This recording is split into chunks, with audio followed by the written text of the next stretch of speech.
Cześć moi drodzy widzowie, zapraszam do kolejnego rankingu z Total War Warhammer 3. Ranking jednostek Kislewu.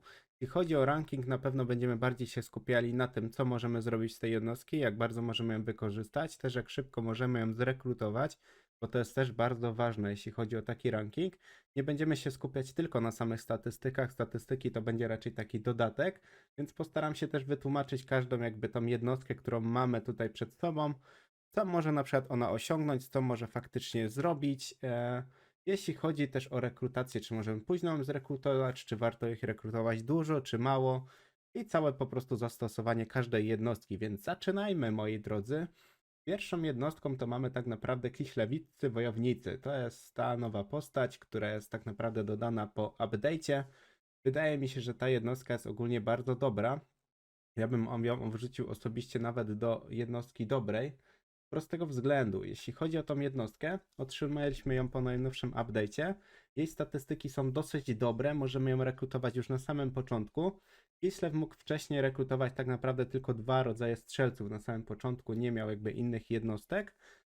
To było bardzo jakby powiedzmy utrudnione wtedy, bo jeśli mieliśmy faktycznie carycę, no to tam łucznicy spoko, bo możemy gdzieś tam spowolnić te jednostki czarami, ale bez tego no było dosyć ciężko wydaje mi się, więc na wysokich poziomach trudności było to naprawdę nie lada wyzwanie, żeby jakoś dobrze ogarnąć kampanię sobie na samym początku. Więc ja ich wrzucę ogólnie do klasy dobrej z tego względu, że mają dobre statystyki, jest dobra ich liczebność, życie jeśli chodzi też 8400 spoko, obrona przed szarżą dużych jednostek przeciwników to też naprawdę dosyć dobra rzecz. 40 obrony w zwarciu jak na jednostkę z pierwszego tieru na samym początku, która jest dosyć tania w utrzymaniu, bo jest naprawdę bardzo tania w utrzymaniu. To jest bardzo duży plus, tym bardziej, że to jest piechota z halabardami, gdzie jeśli chodzi o chociażby Wielką Cerkiew, czy chodzi na przykład o Carycę, tam jest bardzo dużo jednostek, frakcji, których gdzieś mają dosyć sporo potworów, bohaterów potworów, więc naprawdę daje to dużą przewagę, tym bardziej, że na kawalerię też mega dobrze oni się sprawdzają. Zastosowanie tej jednostki jest dosyć dobre, jest tania, jest początkowa, więc jeśli chodzi o tą jednostkę, wydaje mi się, że to jest jedna z takich najlepszych jednostek, którą dodali w ogóle w Total Warze. Łoże. Więc damy ją po prostu do klasy dobrej. Wydaje mi się, że zgodzicie mi się, a czy wydaje mi się, że zgodzicie się z tym. Kolejną jednostką, którą tutaj posiadamy w naszym rankingu, to jest ciężkozbrojni kozacy. Dosyć fajna jednostka, bo dodatkowo jest to piechota z pistoletami i toporami, więc takie powiedzmy taka delikatna hybryda. Jeśli chodzi o rekrutację tej jednostki, jest w miarę powiedzmy w miarę szybkie. Utrzymanie to już tam pół na pół. Jeśli gralibyśmy na poziomie średnim, to spokojnie armię z tego plus jakieś tam trochę artylerii, ewentualnie też strzelców takich standardowych i można sobie spokojnie nawet na automacie wygrywać bitwę, bo jeśli chodzi o statystyki tych jednostek, czy bardziej może tej jednostki, nie są one naprawdę złe, bo 80 pancerza, 65 dyscypliny, zastosowanie jest naprawdę dosyć ciekawe. Wydaje mi się, że ta jednostka zasługuje na klasę średnią. Z prostego troszkę względu. Jeśli chodzi o jakieś wyższe poziomy trudności, ta jednostka nie jest jakaś ultra mega mocna. Na początku może faktycznie się taka wydawać, w większości frakcji gdzieś tam sobie poradzimy z nimi, jeśli będziemy mieć armię wyposażoną w to. Na początku też Kislewem warto rekrutować tą jednostkę i tą kolejną tutaj, co jest z tego względu, że te jednostki dosyć dobrze walczą, bardzo są wytrzymałe, więc jeśli mamy gdzieś tam też armię z lepszych strzelców, no to jest bardzo dobra jednostka, która utrzyma jakby ten powiedzmy szyk. No tak samo jak ta jednostka poprzednia, na potwory się mega zdaje, tak samo na kawalerię, więc wydaje mi się, że zastosowanie tej jednostki jest naprawdę dosyć dobre. Dałem też ją ze względu na szybkość rekrutacji też na klasę średnią, no i tym bardziej, że jest właśnie tą hybrydą. Więc wydaje mi się, że naprawdę to będzie dobry wybór, jeśli chodzi o tą jednostkę. Kolejną trzecią jednostką, moi drodzy, to ciężkozbrojni kozacy z wielką bronią. Jednostka bardzo podobna do tej poprzedniej, tylko różnica taka, że tutaj mamy ciężkie buławy. Jeśli chodzi o etap rekrutacji jest ten sam. Tak samo rzuca, a czy strzela pistoletem, więc zasięg wszystko jest prawie identyczne. Statystyki chyba są prawie identyczne nawet. Nie pamiętam dokładnie, czy tam akurat atak zwarcie, obrona zwarcie jest też identyczna jak do poprzedniej, choć może być tak, że tamten będzie miał troszkę więcej obrony zwarciu, a ten będzie miał po prostu siłę broni większą. Może się tak po prostu zdarzyć. Nie pamiętam każdych statystyk co do jednej wartości. Jeśli chodzi o zastosowanie tej jednostki, też jest dosyć dobre jak poprzednie, bo możemy ustawić na wzgórzu, trochę tak naprawdę ostrzelać. Jakby te jednostki też jest przebicie pancerza w zwarciu, więc naprawdę dosyć dobre. Jakby jednostka, no specjalna broń dystansowa, tak jak poprzednio. Jeśli chodzi o statystyki, o rekrutację, no to jest tak samo jak z tą jednostką z toporami. Jest bardzo w miarę, powiedzmy, szybka rekrutacja. Trzeba właśnie zwracać uwagę na to, kiedy możemy zrekrutować tą jednostkę, czy ona jest faktycznie jakaś uniwersalna, czy to jest jednostka tylko do jednej jakby roli, bo to też moim zdaniem jest bardzo ważna jakby rzecz. Więc zostawiam ją w klasie średniej. Wydaje mi się, że też się z tym oczywiście zgodzicie. Jeśli jeszcze nie subskrybujesz mojego kanału, to już najwyższy moment, żeby zasubskrybować. Tym bardziej, jeśli filmy Ci się moje podobają. Więc zaraz przejdziemy do kolejnej jednostki. A kolejną jednostką to Carska Gwardia. Bardzo fajna jednostka. Testowałem też ją. Bardzo dużo też grałem Kislewem i te jednostki naprawdę dosyć dobrze się sprawdzały w boju. Jedyny gdzieś tam może faktycznie minus, że czas rekrutacji jest dłuższy niż tej poprzedniej jednostki. To jest na przykład faktycznie minus. Dodatkowo musimy troszkę wybudować, żeby się do tej jednostki dostać, więc czas budowy jest dosyć długi, bym powiedział. Więc moim zdaniem do klasy dobrej chyba no, po prostu nie należy, bo ten czas rekrutacji, ten czas tak naprawdę e, czas budowy tego budynku jest też bardzo długi i nie da się tego jakby nie patrzeć przyspieszyć. To nie są mroczne elfy, w których możemy wybudować dla niewolników szybciej budynek. Jeśli to by tak działało, no to faktycznie może dałbym tam jednostkę do klasy dobrej, bo jeśli chodzi o statystyki, są dosyć dobre, wiadomo, jedynie tutaj bardzo na minus jest ta prędkość, tylko to jest tak jakby nie patrzeć taka jednostka bardzo twarda, wolna, no i ona po prostu ma utrzymywać bardziej pozycję, a nawet testowałem w walce na przykład z czarnymi orkami i bardzo dobrze sobie radziła, bez problemu pokonała czarnych orków, które jakby nie patrzeć, te statystyki są, wydaje mi się chyba, że nawet lepsze niż oni posiadają. Wydaje mi się, że to kwestia przebicia chyba broni, możliwe, że mają po prostu lepsze, albo po prostu tak się potoczyło. Więc wydaje mi się, że damy do klasy średniej. No niestety bardzo dużo minusów, jeśli chodzi o fakt tak naprawdę rekrutacji tej jednostki, no to ją bardzo ubija. Kolejna jednostka to jest tak jak na poprzedniej gdzieś tam zasadzie, tutaj mamy po prostu carską gwardię z wielką bronią, czyli po prostu z wielkimi mieczami, no z wielkimi mieczami. Jednostka bardzo fajna, wyglądowo, tutaj możemy się zgodzić. Jeśli chodzi o statystyki, bardzo podobne właśnie do tej wcześniejszej carskiej gwardii z tarczą. Jednostka naprawdę dobra, tylko że jest tak samo rekrutowana jak ta jednostka co poprzednio, więc no niestety musi trafić do klasy średniej, bo nie da rady po prostu wrzucić jej do klasy dobrej. Mimo że jednostka jako tako, jednostka przeciwpiechotna dobrze sobie radzi w walce. Wykorzystanie jest podobne jak na jednostce poprzednie. No to są jednostki, które powinny raczej utrzymywać szyk, ewentualnie właśnie walczyć w zwarciu przeciw piechocie. No bo jeśli chodzi o prędkość, jest ta jednostka bardzo wolna, więc nie mamy jakby większego zastosowania. Gdyby ta jednostka była trochę szybsza, można by coś faktycznie bardziej starać się jakieś flanki też robić, bo za flanki moim zdaniem też powinno się dawać dużo bonusów, żeby ten ranking był taki rzetelny i po prostu dobrze zrobione, bo musimy zwracać na wiele rzeczy uwagę, nie tylko na statystyki, nie tylko na to, czy to jednostka jest kawalerią, czy jest potworem. No trzeba zwrócić uwagę na wszystko i to staram się akurat robić w takich rankingach. Mam nadzieję, że coraz lepiej mi to będzie wychodzić. Dajcie znać, jeśli coś gdzieś tam pomijam, coś źle mówię, to oczywiście poprawiajcie mnie. To jest dla mnie bardzo ważne. Więc zostawiamy carską gwardię z wielką bronią na klasie średniej.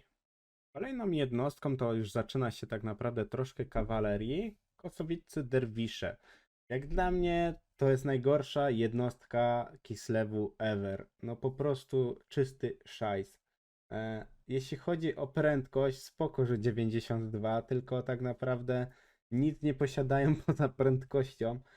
Pancerz jest mega słaby, szarża 40 okej, ale no ta jednostka jest po prostu moim zdaniem bezużyteczna, rekrutować tego się nie powinno moim zdaniem w ogóle, no ta jednostka jest po prostu żałosna.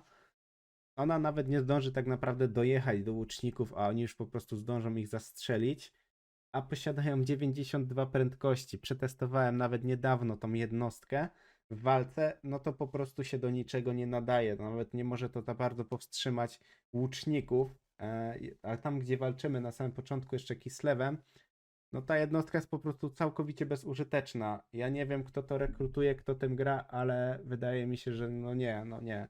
To po prostu nie przejdzie.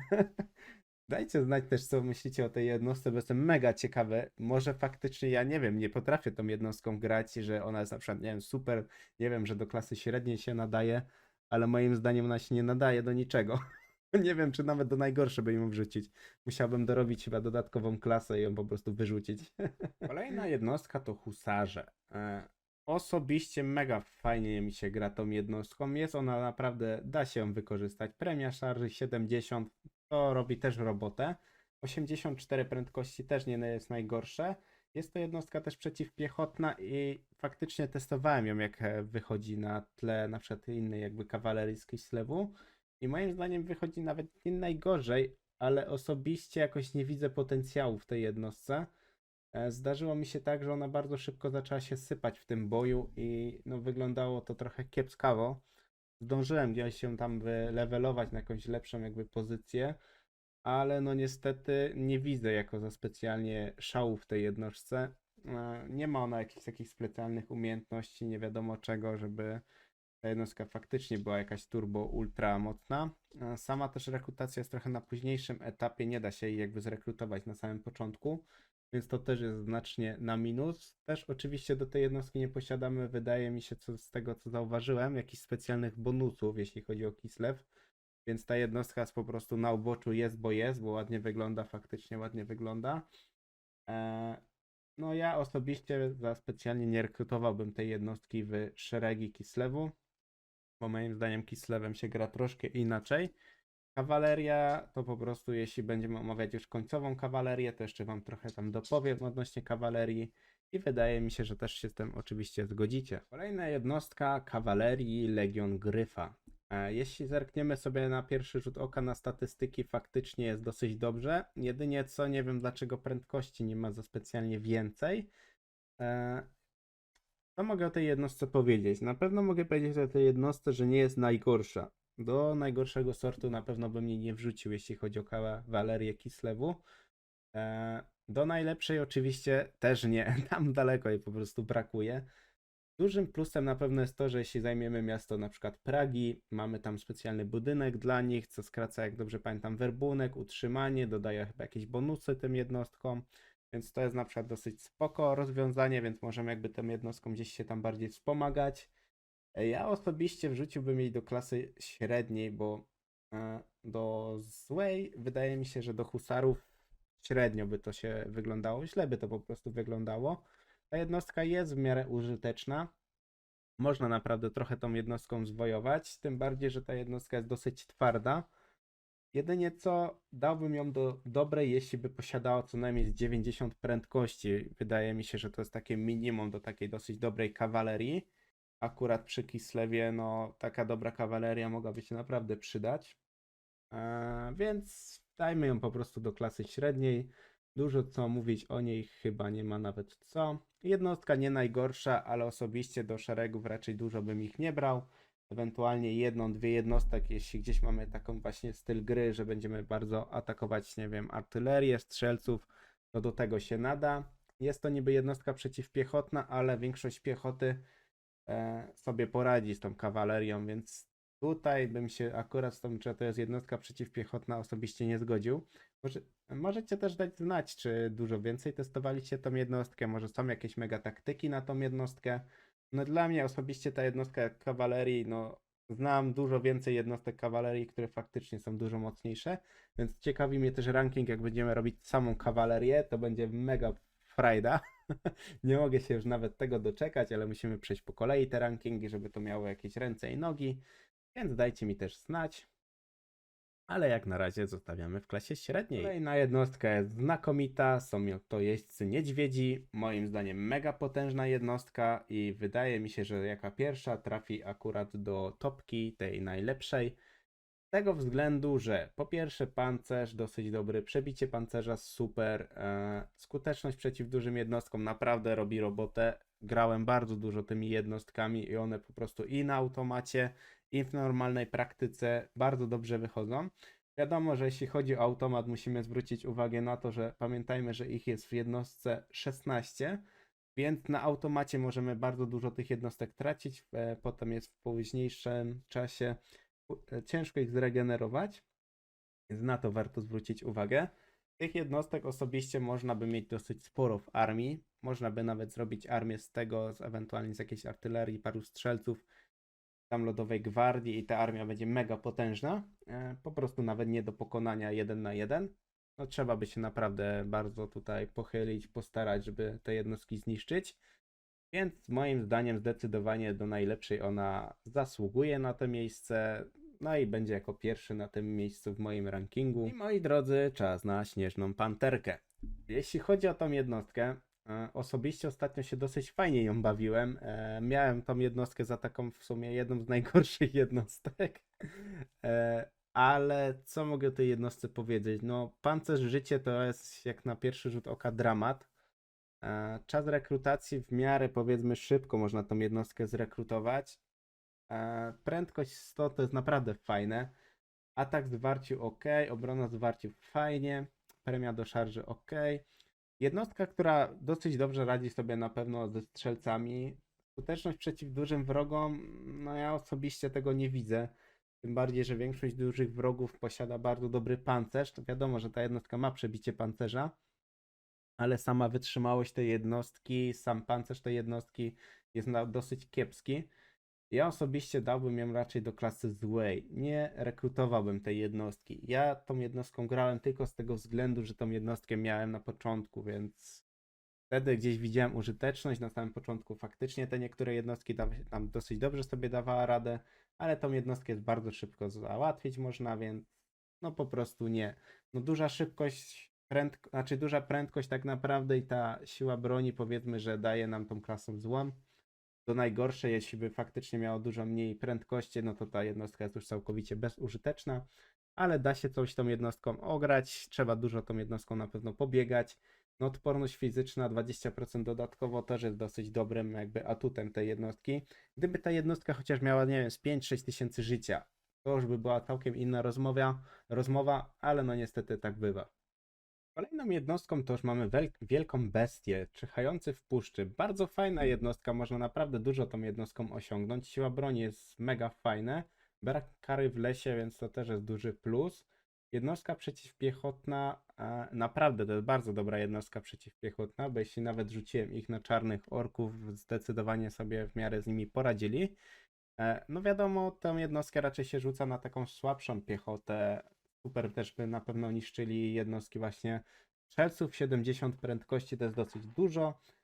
Dodatkowo życiowo nie są najgorzej. 24 jednostki w oddziale, odporność fizyczna 20%. No moim zdaniem to jest jednostka, którą faktycznie jest jakiś potencjał tej jednostki. Może statystyki nie są jakieś wybitnie wysokie, ale jeśli chodzi o rekrutację w miarę powiedzmy szybko można ich też zrekrutować. Dam ich osobiście do klasy średniej. Dałbym ich do klasy dobrej z tego, jeśli by posiadały chociażby no troszkę lepsze te statystyki, może troszkę więcej życia.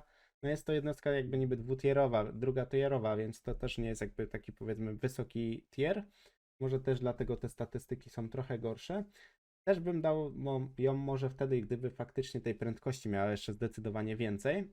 Jeśli ta jednostka by miała gdzieś 90-95 prędkości, to by była mega potężna jednostka z bardzo dużym potencjałem, bo jednostki z prędkością to są bardzo ważne jednostki.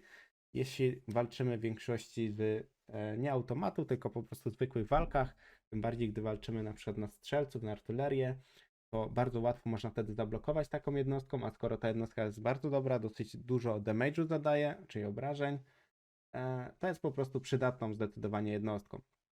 Do klasy złej byłoby mi szkoda ją wrzucić, bo tam są tak naprawdę gorsze te jednostki. Do klasy dobrej wydaje mi się, że tutaj brakuje trochę w tych statystykach, żeby miało jakoś coś unikatowego dodatkowo. No ale no niestety do klasy średniej i tak chyba wydaje mi się, że jest nie najgorzej. Kolejną jednostką to jest Żmij Mrozu. Tutaj mam mega mieszane uczucia. Ja osobiście za tą jednostką super ultra nie przepadam. Nie przekonuje mnie ta po prostu jednostka. Tworzenie ją w armii w większych ilościach, no wydaje mi się, że nie. Spoko, że to jest napastnik oblężniczy, bo możemy wtedy od razu zająć miasto. Faktycznie do tego może się przydać. Wywołuje terror, odmrożenie, przebicie pancerza. No jeśli chodzi o statystyki, naprawdę ma nie najgorsze. Ale mi osobiście jakoś ta jednostka nie leży. Są zdecydowanie lepsze jednostki w Kislewie, które zdecydowanie zasługują na jakąś lepszy tier.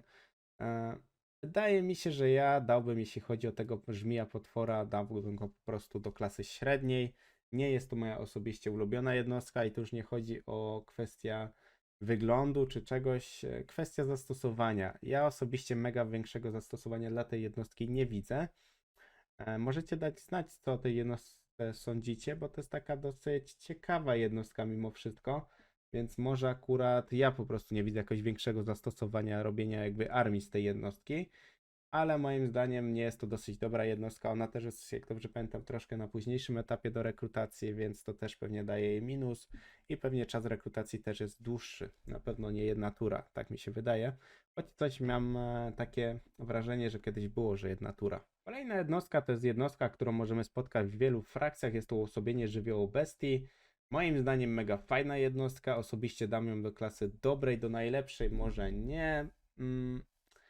To jest żywiołak, więc to jest dosyć fajna jednostka. 650 obrażeń z siły broni to jest dużo. Pancerza trochę mało, 50, ale też tak naprawdę ta jednostka jest dobra w przebiciu właśnie pancerza w zwarciu. Wywołuje też terror, jest to napastnik oblężniczy, co też daje dosyć spory bonus. Powyt Wielkiej Bestii to ostatnio też, jak dobrze pamiętam, tłumaczyłem. Jest to naprawdę dosyć dobry bonus dla tej jednostki, obniża dyscyplinę przeciwników około. Więc no, dosyć sporo jakby plusów tej jednostki. Jakby miała na przykład trochę więcej prędkości, to może bym ją gdzieś tam wrzucił do tej klasy najlepszej. Ale gdyby ona faktycznie miała dużo więcej prędkości, ta jednostka byłaby takim, lekko mówiąc, zniszczeniem na polu bitwy. Bo powiedzmy, że ta jednostka mimo wszystko jest twarda, bo ma 9000 życia, 50 pancerza. Ma też odporności, jak dobrze pamiętam. Chyba magiczne, no bo to jest żywiołak, jakby nie patrzeć, to musi mieć jakieś odporności magiczne.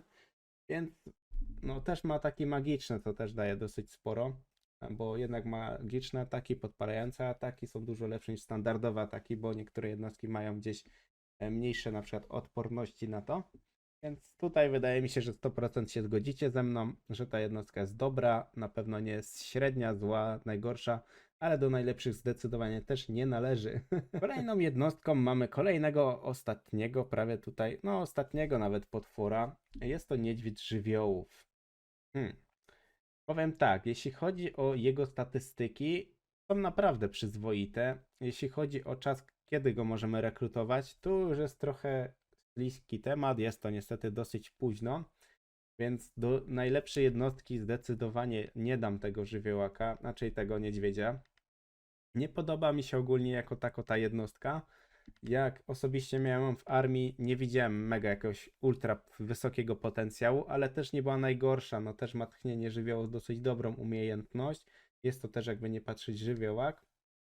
Statystyki ma naprawdę przyzwoite, bo ma dużo życia, ma dużo siły broni, ma przebicie pancerza, no pancerza też ma oczywiście.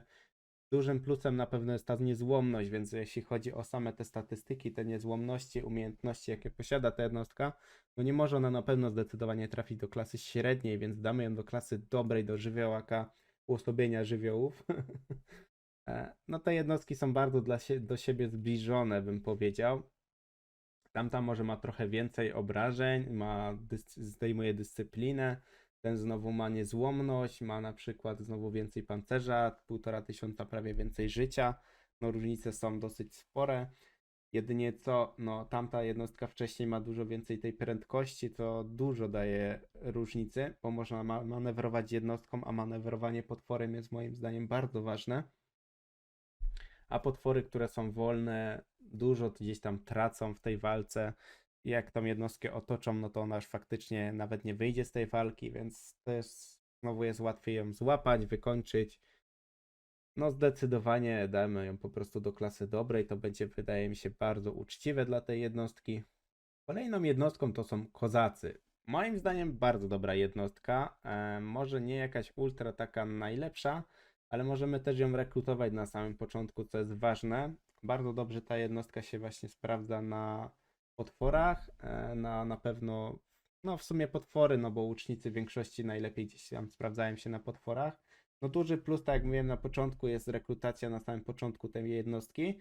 Też posiada dosyć dobrą na przykład atak zwarciu, obrona zwarciu, siła broni, nawet jakąś tam szarżę posiadamy. Nie jest to zła jednostka, jest na pewno jakaś użyteczna, tym bardziej, że na początku możemy ją rekrutować. Koszt utrzymania tej jednostki też nie jest jakiś zabójczy. No, damy tą jednostkę, wydaje mi się, też do klasy może średniej. Nie dałbym jej chyba do klasy dobrej. No bo tej jednostki w późniejszym etapie gry moim zdaniem się w ogóle nie używa.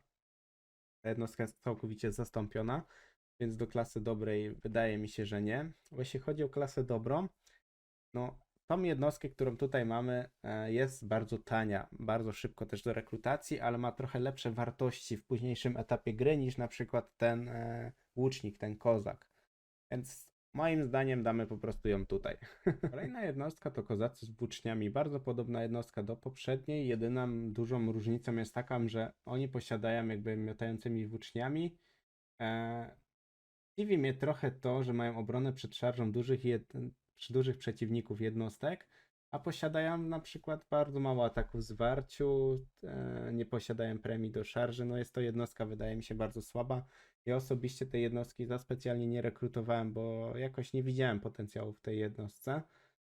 Dam ją po prostu do klasy złej, bo wydaje mi się, że ta jednostka nie jest naprawdę dobra. Pamiętam, że jak strzelałem tymi łucznikami, no to tak dosyć średnio gdzieś to tam wychodziło. Tamta jednostka kozaty zdecydowanie lepiej wychodziła od tej tutaj poprzedniej. Możemy też jej rekrutować na tym samym etapie gry, na samym początku, ale ta jednostka jakoś na mnie nie przemawiała. No nie wiem czemu, ona się po prostu sypała jak szalona. Nie wiem o co chodzi z tą jednostką, no coś tutaj po prostu z nią jest nie tak. I dlatego wylądowała w klasie złej. W skrócie. Kolejna jednostka to jest dosyć taka świeża jednostka po update'cie. Zamachowcy Askhiny. Moim zdaniem to jest mega potężna jednostka i zdecydowanie zasługuje do klasy dobrej i od razu ją tam wrzucam z prostego powodu. Ta jednostka dosyć dobrze strzela, ma ukrycie, ma skradanie, jest to teraz przednia, jest to bardzo podobne do takiego, lekko mówiąc, trochę widma. Jedynie co, widmo chyba lepiej sobie radziło w walce wręcz, zdecydowanie, i chyba było trochę szybsze. Ale jeśli chodzi o tą jednostkę strzelecką, jest mega potężną jednostką strzelecką. Bardzo szybko można też ich prawie zrekrutować, więc ta jednostka naprawdę jest bardzo dobra. Ja osobiście wolę tą jednostkę niż niektóre jednostki inne strzeleckie Kislewu, które się dowiecie za niedługo. Jeśli też oczywiście nie subskrybujesz mojego kanału, a podobają Ci się moje filmy, żeby być na bieżąco, musisz zasubskrybować ten kanał. Za co bardzo dziękuję oczywiście. Więc jeśli chodzi o tych zamachowców, zostawimy ich tutaj, bo nie mogę ich dać do klasy średniej z tego względu, po pierwsze, że są bardzo dobrymi jednostkami strzeleckimi, posiadają skradanie, brak kary w lesie, straż przednia, no naprawdę bonusów mają dosyć sporo, są to dosyć dobre jednostki. Jeśli gramy tak naprawdę tą bohaterką, która jest na Mrocznych Elfach z tamtej strony mapy, to ona w większości buduje to, daje jakieś tam parę swoich niedźwiedzi, potworków i tak naprawdę sobie idzie po tych wszystkich frakcjach, rozwala je na automacie bez żadnego problemu. Więc ta jednostka naprawdę ma potencjał, bo skoro nawet strzelcy bardzo dobrze sobie radzą na automacie, to jednostka musi być naprawdę dobra. Co więcej, opłaca się tych jednostek dosyć sporo nawet rekrutować, jeśli mamy taką możliwość, a nie mamy lepszej mojej jednostki strzeleckiej w pobliżu do zrekrutowania, to moim zdaniem warto tego dużo rekrutować. Kolejną jednostką jest bardzo fajna jednostka, tylko to jest jednostka, w której musimy trochę się jednak poruszać, musimy być trochę mobilni. Jest to jednostka strzelcy, piechota z bronią palną i ciężkimi toporami. Fajna jednostka, bo to jest jednostka hybrydowa. Jeśli chodzi o Kislev, oni mają dosyć sporo tych jednostek hybrydowych, co jest bardzo fajną jakby rozgrywką dzięki temu. Właśnie niezła walka z warciu, przebicie pancerza dosyć spore. Pancerz, no i tak jak mówiłem wcześniej, jednostka hybrydowa. Ja tą jednostkę osobiście mega uwielbiam i daję ją od razu do klasy dobrej. Do najlepszej nie, ale do dobrej na pewno ją wrzucę. Z tego względu, że ta jednostka ma mega dobre przebijające jakby pociski, więc to jest naprawdę fajne. Tym bardziej, że ta jednostka ma 70 pancerza, więc jeśli chodzi o walkę w zwarciu, bardzo dobrze sobie radzi. 145 zasięgu też jest dobrze. Możemy oczywiście nawet jakimiś bonusami ją trochę wesprzeć i ta jednostka będzie mega dobra. Tylko tak jak mówiłem, to jest jednostka mobilna, więc jeśli nie lubisz mobilności w toczeniu walk zwykłych, no to ta jednostka jest tak średnio dla ciebie, to już lepiej sobie zrekrutować tych zamachowców. Będzie po prostu zdecydowanie wygodnie. Ta jednostka to jest jednostka strzelska z jakby takim muszkietem, powiedzmy strzelbą. Więc ta jednostka musi mieć otwarty jakby strzał na to. Więc tą jednostkę możemy dawać na przykład wyżej nad inną jednostką, żeby mogła normalnie sobie strzelać, więc to warto na to na pewno zwrócić uwagę. Ta jednostka ma bardzo duży potencjał, tylko trzeba się nauczyć jakby ustawień tą jednostką. No i co więcej mogę powiedzieć? No tyle, no zasługuje na klasę dobrą, do średniej bym się po prostu bał się wrzucić, bo tego nie zasługuje po prostu. No i moi drodzy, przechodzimy do bardzo ciekawych jednostek, jak Lodowa Gwardia. No tutaj chyba bezkonkurencyjnie raczej klasa najlepsza z bardzo wielu powodów. Ataki tak naprawdę odmrożenia, pancerz dosyć dobry, dyscyplina 75, jest to jednostka hybrydowa. Bardzo dobrzy strzelcy, jedni z najlepszych strzelców chyba Kislewu. No można powiedzieć, że najlepsi, no bo jeśli chodzi o statystyki, są naprawdę bardzo dobre. Odporność na magię, odporność na psychologię, jest bardzo dużo bonusów dla tej jednostki. Tam Kislev, jeśli chodzi o technologię, o bohaterów, ma bardzo dużo tak naprawdę dobrych bonusów dla tej jednostki, więc ta jednostka jest mega potężna, no naprawdę jedna z najlepszych hybryd, wydaje mi się, że w grze nawet, więc no do najlepsze zdecydowanie musi trafić. Akurat to jest piechota z 2 mieczami i łukiem, więc mega fajnie. Kolejna jednostka to też będzie bardzo podobna, właśnie Lodowa Gwardia, tylko z halabardami, więc też bardzo fajna jednostka. Więc tutaj chyba nie ma co więcej nad tym się rozczulać, co więcej nad tym mówić. No jest to po prostu najlepsza jednostka Kislewu i tyle. Kolejna jednostka to przed chwilą ją też zapowiedziałem, jest to Lodowa Gwardia z glewiami. No halabardy glewia, no prawie powiedzmy to samo. Niektórzy będą się tego czepiać, ale dobra. Co mają fajnego? Obrona przed dużymi przeciwnikami, odporność na psychologię, odpieranie szarży, odporność na magię, no mega fajna jednostka. Fajne jest to, że mają właśnie tą odporność na magię, bo gdzieś tam jeśli czarownicy na wysokich poziomach trudności będą nas tam mega chcieli poobijać, to ta jednostka powiedzmy, że zawsze te 15% dostanie jednak mniej. Jest to jednostka hybrydowa, bardzo potężna. Tutaj automatycznie ona również leci do klasy najlepszej. Jeśli chodzi o etap rekrutacji, no ta jednostka jest bardzo późno do zrekrutowania akurat z glewiami. Jednostka z mieczami jest ciut wcześniej, o jeden jakby tier. Ale mimo wszystko, jeśli chodzi o statystyki, zastosowanie tej jednostki tutaj jest bezkonkurencyjne, jest zastosowanie do prawie wszystkiego, bo nie dość, że strzela, może załatwić i potwory, w walce wręcz też sobie gdzieś tam poradzić delikatnie z piechotą, no wiadomo, z piechotą to lepiej już jednostka tych z mieczami, ale mimo wszystko to jest mega dobra jednostka, bardzo użyteczna i warto jej rekrutować ile wlezie. Teraz wracamy do kawalerii, tylko proszę Państwa dystansowej. Konni łucznicy. Dla mnie dam to złem. Z prostego względu. Ja osobiście tej jednostki dużo nie rekrutuję. Na pewno jest dużo lepsze niż derwisze, ale od tych derwiszy to wydaje mi się wszystko jest lepsze, jak widać w rankingu. Ta jednostka ma jakieś tam zastosowanie, nie jest naprawdę najgorsza. Amunicji 18, no mogłoby być więcej. Prędkość na pewno jest dużym atutem tej jednostki. Wytrzymałość to już jest trochę minus raczej tej jednostki. No, ona bardzo szybko się po prostu też sypie. Strzelcy spokojnie tą jednostkę szybko wystrzelają. Nie jest to dosyć jakaś ultra dobra jednostka, ale do najgorszych też zdecydowanie nie należy. No strzał w ruchu i straż przednia to jest na przykład duża zaleta. Tak naprawdę 3 najlepsze zalety to jest duża szybkość, straż przednia i strzał w ruchu. Niezła w walce zwarciu, tego bym nie powiedział, bo ona bardzo szybko się posypie, więc trochę nie rozumiem tego, no ale nie mi tu akurat rozumieć niektóre kwestie, więc zostawiamy w klasie złej. Kolejną zadziwiającą jednostką to są lekkie sanie bojowe. Jeśli chodzi na przykład o taką wielką cerkiew, oni mają bardzo dużo bonusów do tego. Są to takie dosyć u nich topowe jakby jednostki, tak samo jak właśnie artyleria gromowa.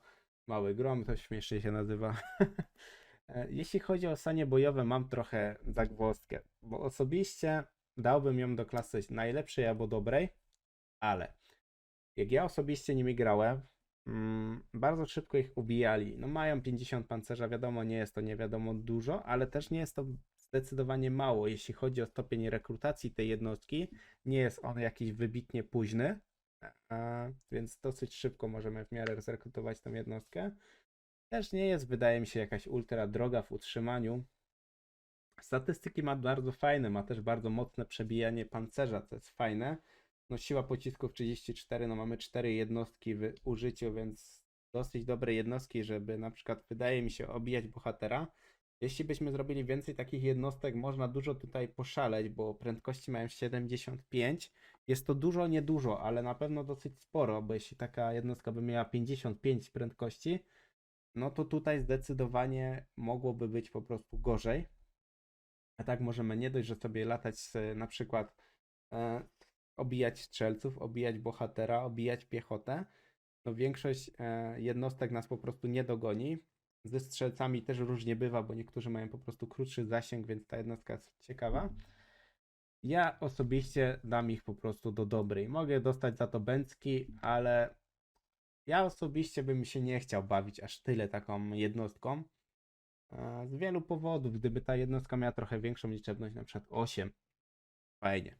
No już trochę więcej można tutaj poszaleć, ale jak walczyłem na bardzo wysokim poziomie trudności bitew, ta jednostka bardzo szybka nawet została ostrzelana przez kozaków. No, kozacy nie są wybitnymi, nie wiadomo jak strzelcami, więc bardzo szybko złoili tą jednostkę, więc chociażby nie dam jej do najlepszej z tego względu, że jeśli chodzi o strzelców, no to mają po prostu dosyć łatwo pokonać tą jednostkę, a poza tym trzeba bardzo dużo tą jednostką ruszać się. To też jest bardzo ważne, przy bardzo dużych bitwach trzeba tej jednostki wtedy pilnować, a jeśli mamy na przykład pod naszym dowództwem 3 armie, na 3 armie no, przeciwko, no to jest to trochę uciążliwe, tak mi się wydaje. Dajcie mi znać, co myślicie o tej jednostce, bo naprawdę ciekawi mnie zdanie odnośnie właśnie tych lekkich sań bojowych. Dałbym je na lepszą, na najlepszą jakby pozycję, gdyby faktycznie te jednostki tak szybko się ich nie obijało. Wiadomo, że to jest tak naprawdę 4 jednostki, około 1500 na jedną wychodzi, ale ja osobiście jakoś no, nie przepadałem grając tym. Jeśli grałem całe rycem Katarzyną, no to po prostu mi to jakoś nie leżało. Wolałem to wyposażyć tak naprawdę, nie wiem, w Niedźwiedzie, właśnie w tych Lodową Gwardię i wydaje mi się, że to była mega potężna armia, więc dajcie znać. Kolejną przedostatnią jednostką to są ciężkie sanie bojowe. Osobiście przetestowałem jeszcze te jednostki w takiej solowej bitwie. Dla mnie to nie są dobre jednostki. Ja dam ich po prostu do złej. Te jednostki mi się w ogóle nie podobają. Nie mają żadnego ciekawego aspektu. Są bardzo podobne do tych poprzednich, ale mają więcej pancerza. Ale chyba etap z tego co pamiętam budowy jest późniejszy też. No ja osobiście no, nie przepadam za tym. No, nie leży mi po prostu ta jednostka. Nie widzę jakiegoś większego potencjału. Ma 66 też prędkości, no mniej nawet niż ta poprzednia. Plus taki wiadomo, że to strzał w ruchu, ale dla mnie ta jednostka po prostu nie przemawia po prostu i tyle. No. Jeśli macie jakieś inne też zdanie, dajcie mi znać o tej jednostce. Może akurat gdzieś tam coś przeoczyłem, a komuś też może się przydać ta wiedza o tej jednostce. No dla mnie osobiście, no niestety nie. Moi drodzy, dolecieliśmy do ostatniej jednostki. I to jest bardzo ważna jednostka w armii Kislewu. Jeśli chodzi o etap rekrutacji, nie jest naprawdę najgorszy. Osobiście wrzucę ją do najlepszej. I teraz wam uzasadnię dlaczego. Jeśli chodzi o tą jednostkę, dosyć sporo pancerza, ataki właśnie kolizyjne, przebicie pancerza. Siła pocisków jest mega, a jeśli sobie jeszcze wykupicie, jak dobrze pamiętam, u bohatera i nie wiem, czy też technologii nie było, to ta jednostka spokojnie sięga siłę pocisków 1000. 1000 na jednostce takiej jest naprawdę bardzo dużo, tym bardziej, że ona posiada 450 zasięgu, jest to naprawdę dużo. Przy tej sile pocisków jest to po prostu, lekko mówiąc, powiedziałbym, miażdżące. Ta jednostka bardzo dobrze strzela, jeśli jednostki też stoją na wprost w takim szyku, więc przelatuje przez jedne jednostki, uderza następne, więc na takich na przykład krasnoludów mega zarąbista jednostka, no po prostu jak dzisiaj ją też jeszcze testowałem w niektórych wariantach, żeby zobaczyć użyteczność tej jednostki, jest naprawdę fajne. Bardzo mi się podoba ta jednostka, sam ten wystrzał tej jednostki jest bardzo fajny. Ja uwielbiam tą jednostkę. Jeśli chodzi o te 4 pozycje, których mamy gdzieś tam najlepszą, co tutaj zrobiłem ten ranking, To jeśli zbudujemy armię z tych 4 jednostek, no to wydaje mi się, że nie ma opcji, żeby coś nas powstrzymało. Jeszcze dołożyć do tego dobrego bohatera. Tym bardziej teraz otrzymaliśmy jeszcze legendarnego bohatera do Kislewu. Miałem powiedzieć Kataju. To naprawdę można zrobić taką armię, że mucha nie siada. To jest tak naprawdę wtedy armia zbudowana nie dość, że z hybryd, dodatkowo z dobrej artylerii, która może zrobić naprawdę sporo. Jeszcze gdyby ta artyleria się szybciej poruszała, byłoby już w ogóle śmiesznie. To by była jedna chyba z najmocniejszych artylerii w grze. Moim zdaniem mega fajna jednostka, bardzo użyteczna. Jeśli nie używałeś tej jednostki nigdy w Kislewie, no to się dziwię. Nie no, nie dziwię się, ale po prostu warto sobie to wypróbować, tą jednostkę, albo włączyć sobie na bitwach i potestować, co ta jednostka naprawdę potrafi. To jest bardzo dobra jednostka, nawet żeby bohaterów fajnie szybko ustrzelić, tym bardziej, że bohaterowie, którzy mają tam nawet mniej pancerza, to bardzo szybko padną od tej jednostki. Jest to naprawdę mega przyjemna jednostka, takie 2 do 4 bym spokojnie do armii zawsze władował. I co? Jeśli Wam się podobał mój film, a nie subskrybujecie mojego kanału, zapraszam do tego. Bardzo dziękuję oczywiście za każdą subskrypcję. Pozdrawiam też gorąco moich subskrybentów, którzy wspierają mnie w tej całej misji w Total Warze. Są moimi normalnie żołnierzami w tej ciężkiej bitwie. Dzięki jeszcze raz za oglądanie i jeśli chciałbyś zobaczyć jeszcze jakiś inny materiał, na przykład trochę wcześniej, daj mi znać. W planach mam na razie jeszcze krasnoludy z Kawenów w kolejności, a jak będzie dalej, to też zależy od Ciebie. Dzięki jeszcze raz, hej hej.